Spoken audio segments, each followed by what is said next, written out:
These niggas go do some shit and then they brag about it in songs. They tell us what they about to do next. They tell us who they done did some shit to. They pretty much just spell it out as Blue's Clues. Thanks, Bounce Top, for opening your big ass mouth.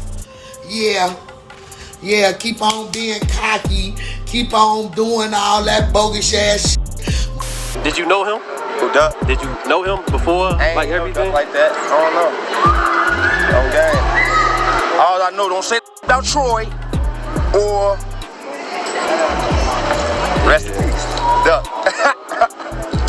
Okay, so you got anything about FBG Duck? That's you know what I'm saying? You know, don't say shit for Troy. That's it.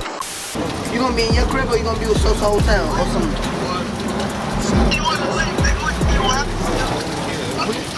Where you gonna be at? I got a 30 pack right now, bro. 30 pack. Swear to God, I got a 30 pack, bro. At some point, did you decide to cooperate with the government? Yes. When did that happen? A day after, November 19th, the day after, we was taken down. What up, gang? Back with the real. You know what's the deal. We're all feeling the effects of an epidemic out here called the Rona. But in the rap game, there's been a different kind of epidemic costing rappers their freedom and careers. That self-snitching curse.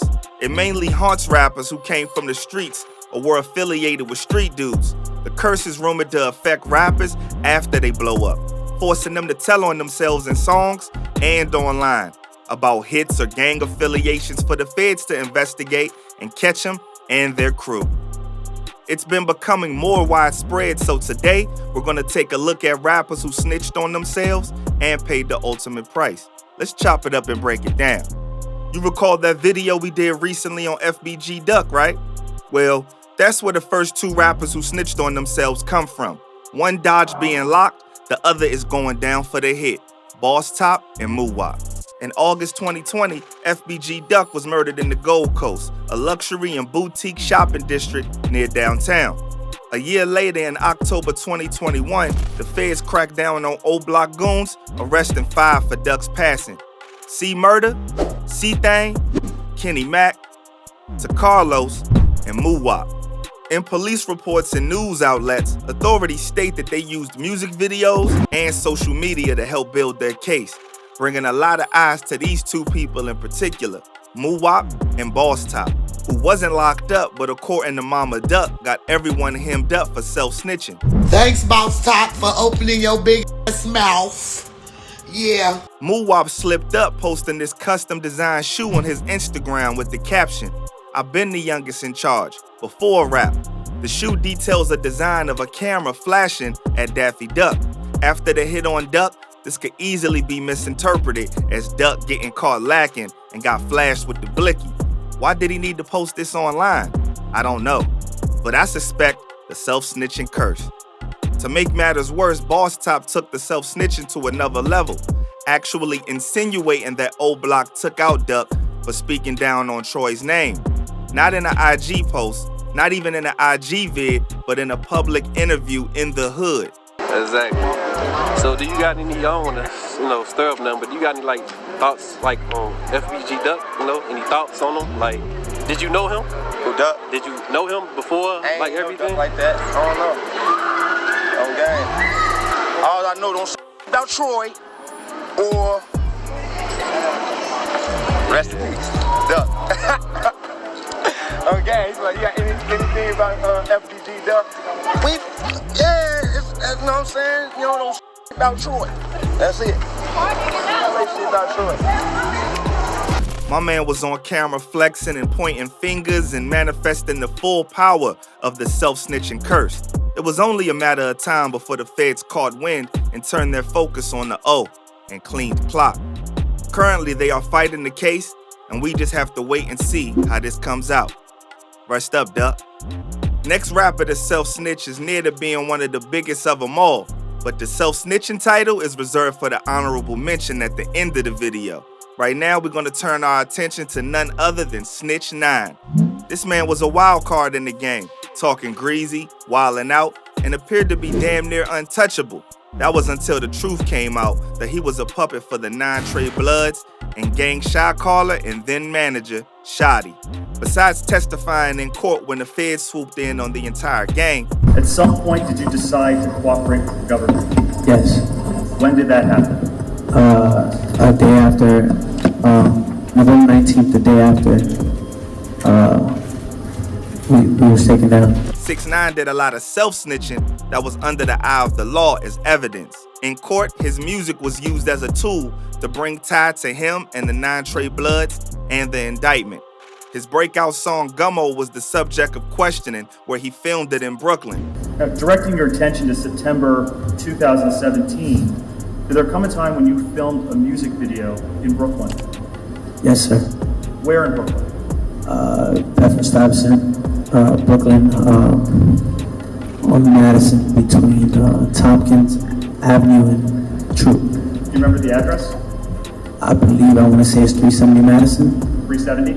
370. And the song gets painted with bloods everywhere, and the lyrics are just as incriminating with 6ix9ine rapping, "Pop these dudes like a Willie dude." But that's not even the worst case of self-snitching. In a viral vid, he can be heard putting a bag on Chief Keef's head, just on camera like it's nothing. You gonna be in your crib or you gonna be with Sosa Whole Town or something?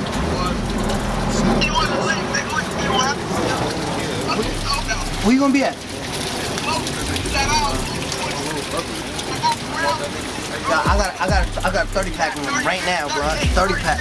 Swear to God, I got a 30 pack, bro. The person he put up to the job was his homie Kuda B, who was seen going off in his video for Billy. Even more sad is that 6ix9ine not only self-snitched, but legally snitched on Kuda B, getting him taken down with the 9 Trey Bloods. Now, after this situation with Tekashi 6ix9ine, I know y'all are saying, how could it get any worse with a rapper? Well, I think Tay-K might got him beat.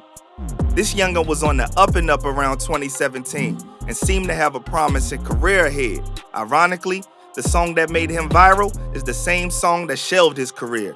Young, dumb, and reckless, or haunted by the self-snitching curse, one thing's for certain, he dropped the ball on what could have been an incredible career. In July 2016, a young Tay-K was charged along with 6 others in connection with a home invasion that resulted in 21-year-old Ethan Walker losing his life. He was released from custody pending the hearing and was wearing an ankle monitor while on house arrest. Tay-K thought it was a good idea not only to cut his ankle monitor off and go on the run, but to document the entire thing online and in a song. Man, the self-snitching curse really got to him. On March 26, 2017, he posted this tweet about making his escape. At that point, the United States Marshal Service soon marked him as a dangerous fugitive. About 3 months later, Tay-K upped his self-snitching game and released a viral music video, The Race, where it details his entire situation. I know it sounds crazy, but it's real life, yo. He would alert fans to the track via Twitter, taunting the feds even further. Tay-K even began the video rolling up one right next to his wanted poster. In the lyrics, he raps the bars, "The beat, I was trying to beat a case, but I ain't beat that case in the race." The night the video dropped, the Marshal Service announced that they had arrested Tay-K in Elizabeth, New Jersey, citing dozens of tips that had poured in from the entire country. Tay-K was extradited back to Tarrant County and eventually moved into the big man jail in July 2019. He was sentenced to 55 years for his role in the 2016 hit. We, the jury, find the defendant, Tamar Trevon McIntyre, guilty of... The song that supersized his career, The Race, was the one that also played a role in painting him as a dangerous gang-affiliated rapper that had no care for human life or the law. His story goes even deeper than just self-snitching because Tay-K, while on the run, allegedly murked another person and also robbed a 65-year-old. Tay-K turned out to be his own worst enemy. 2 more rappers left on the list, and they were heavily infected with the self-snitching curse. Before we get to the honorable mention, we have the Tennessee rapper Nuke Bizzle. Man, this dude and his alleged accomplice Fat Wizard were held for allegedly defrauding the U.S. government's Rona Relief Fund for $1.2 million. The part that got them on this list is the fact that the government caught on to their shenanigans due to them making a song entitled EDD, short for Employment Development Department, about their fraudulent scheme and their lavish lifestyle due to it. I swear I can't make this up, man. According to the U.S. Attorney's Office, Fontrell Antonio Baines allegedly defrauded the Pandemic Unemployment Assistance Program under the Rona Aid, Relief, and Economic Securities Act in California, where he was living in the Hollywood Hills. He then rapped about the alleged scheme under his alias Nuke Bizzle in the music video for EDD. Authorities point to the flaunting of cash, debit cards, and government checks in the music video, as well as holding laptops while bragging about doing a swagger for EDD. They also took note of the rapped bars. I did get rich off EDD. I just woke up to 300 G's. You gotta sell coke, I just filed a claim. All the while waving EDD stamped checks around and saying, go to the bank, get a stack of these. It was like taking candy from a baby with this level of self-snitching. Of course the law caught him lacking. According to an affidavit filed in court, Nuke Bizzle was arrested on September 23rd by Las Vegas police. He allegedly had 8 EDD debit cards on him at the time, 7 of which were under other people's names. After posting bond, an affidavit states that he was again arrested on October 16th, following an investigation that turned up at least 92 EDD debit cards, loaded with a combined amount of $1.2 million. These debit cards were allegedly obtained through the Rona unemployment benefits for freelance and gig workers and received through the mail using the names of third parties. Upon checking, authorities found that they spent about $704,000 from the cards. Nuke Bizzle is looking at a maximum statutory sentence of 22 years in federal prison if found guilty. And here we are, the honorable mention of the self-snitching curse, not Bobby Shmurda, not YNW Melly, it's AR Ab.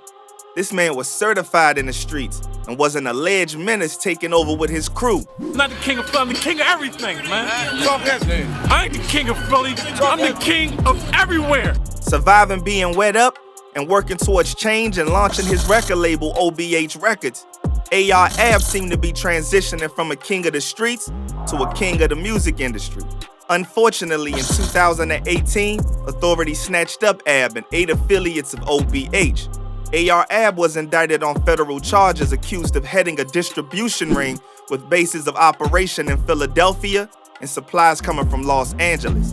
In 2019, he will be found guilty on several counts, including conspiracy and distribution of several illegal substances as the alleged kingpin of OBH. And on April 15th, 2021, a federal judge sentenced AR Ab to 45 years in prison for the 2019 conviction of turning the record label he founded, Original Block Hustlers, into a large-scale North Philadelphia trafficking organization, which he was implicated in at least one hit.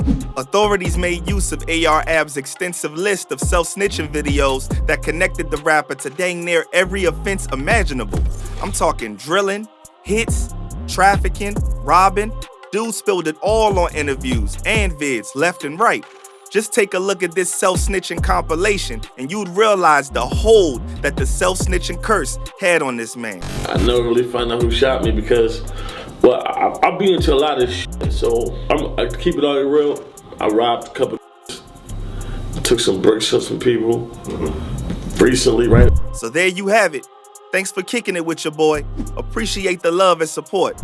Let me know in the comments if you'd like a part 2 to this series. Catch y'all on the next one. And remember, stay safe, stay smart, and stay dangerous. I'm out.